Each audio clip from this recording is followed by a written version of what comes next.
بسم الله الرحمن الرحیم.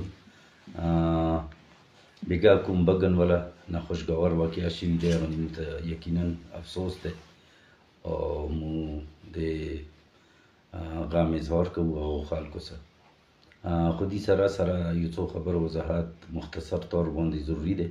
یو خو دا دی چې د کومه معاهده شوې دی هغه ټیک ټاک پاسداري روانه دی، نو دې معاهدې څوک خلاف ورزي ونه کړي.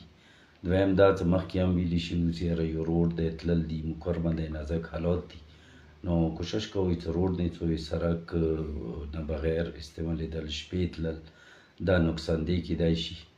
نو دا خو څه چې ته هم وي شپې یا داسې بې ځایه ځي باندې بې ځایه لیارو باندې تلل ملک کوم ځای کې دا خطرناک ثابتېږي.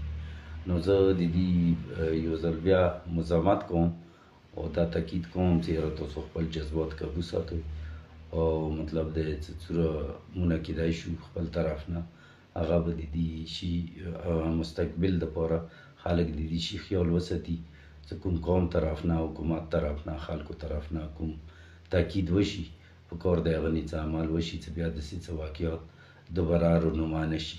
نو زه بیا یم چې یاره تاسو خوړو نه تلل تویونو نه تلل شپې تلل غره طرف نه تلل چې دا چوب وي کوم ځای کې وي ټولې کوربې کې دا تاکید سره تاسو آینده په داسې حرکات مه کوئ چې هغه نه داسې واقعه جوړه شي او کوربې صورتحال بیا هغه نه فوراً خراب شي. مهرباني شکریه.